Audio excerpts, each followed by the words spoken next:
শাকিব খানের বরবাদ মুভি দেখতে গিয়েছিলাম আমরা স্টার সিনেপ্লেক্সে। স্টার সিনেপ্লেক্সটা হচ্ছে এয়ারপোর্টের যে নতুন শপিং মলটা হয়েছে ওইখানে। তো আমরা যখন স্টার সিনেপ্লেক্স থেকে বের হয়ে শেষ টেবিলের সামনে আসছি তখন দেখি যে এখানে ক্যাচমি যে গেমটা সেটা খেলা হচ্ছে। এই ধরনের গেম আমার অনেক পছন্দ। এই ক্যাচমি গেমগুলো এর আগেও আমি অনেকবার খেলেছিলাম, সেটা হচ্ছে বসুন্ধরায়। তো এর মধ্যে এই সবগুলো পুতুলের মধ্যে এই পুতুলটা অনেক সুন্দর ছিল। এরপর আমি কাউন্টারে চলে যাই যে কয়েনগুলো আসলে কিভাবে কিনবো। তারপর ওনার একটা মেশিন দেখাই দিল, এখানে হচ্ছে 500 টাকায় 16টা কয়েন থাকে আর 100 টাকা দিয়ে মেবি 2টা কয়েন পাওয়া যায়। তো এরপর আমি হচ্ছে 100 টাকা দিয়ে প্রথমে 2টা কয়েন কিনে দেখছিলাম, তখন হচ্ছে পাই নাই দেখে আমি গিয়ে আবার 500 টাকা দিয়ে 16টা কয়েন কিনে আনছি। এই 16টা কয়েন দিয়ে 8বার খেলা যাবে, প্রত্যেকবার 2টা করে কয়েন ফেলে দেন হচ্ছে এইভাবে ক্যাচ করতে হয়। তোমাদের ভাইয়ার কথা আর কি বলবো, প্রথমে যে পুতুলটা আমি পছন্দ করেছিলাম ওইখানে গিয়ে তোমাদের ভাইয়া ক্যাচ করতে যায়, কিন্তু প্রথমেই সে পারে না।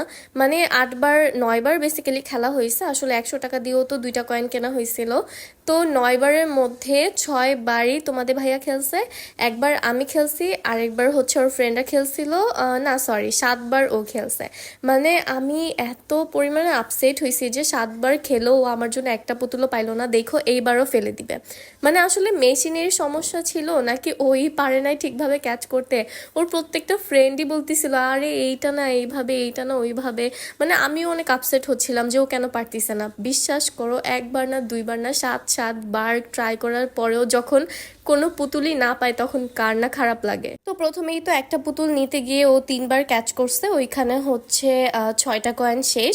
এরপর আরেকটা ব্ল্যাক কালার চুজ করছে, ওইখানেও শেষ। এরপর ও এইখানে এসেও দেখো এটা ক্যাচ করতে যাবে, এটাও পারবে না।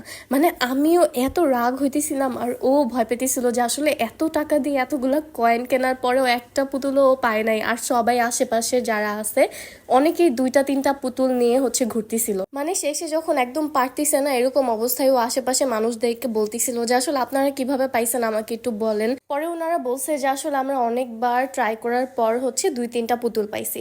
তো তখন আমি হচ্ছে অনেক মন খারাপ করতেছিলাম, আমার মানে লিটারেলি কান্নাই আসতেছিল। মানে যে ও পারতেছিলই না, অনেকগুলো মেশিনে গিয়ে ঘুরছে, ক্যাচ করার ট্রাই করছে, বাট ও পারে নাই। এরপর অবশেষে ওর ফ্রেন্ড বলল যা তুই তো অনেকগুলো করছিস, পারলি না, এবার আমি একটু ট্রাই করি। তখন আমি একটু মনে স্বস্তি পাইছি যে না থাক, ভাইয়া হয়তো বা আমাকে একটা পুতুল উঠাই দিতে পারবে। এত গবেষণা করার পর ভাইয়াও পারে নাই। মানে আমরা তখন লিটারেলি সবাই সবার মুখের দিকে তাকাইতেছিলাম যে আল্লাহ এটা কি হইতেছে। এরপর লাস্টে যখন 4টা কয়েন ছিল তখন আমাকে হচ্ছে বলে যে নাও এবার তুমি ট্রাই করো, আমরা তো ট্রাই করলাম পারলাম না। এরপর আমি একবার ট্রাই করি, গেস হোয়াট, আমিও পারি নাই। ভাই এটা কেমন গেম! আমি তো যখন বসুন্ধরায় খেলছিলাম তখন একটা পুতুল জিতছিলাম, ওইটা আসলে অনেক দিন আগের কথা, আমার ওইভাবে খেয়ালও নাই। যাই হোক, তো এইভাবে করে ওই দিন আমাদের দিনটা কেটে যায়। আজকের মতো এই পর্যন্তই, সবাইকে আল্লাহ হাফেজ।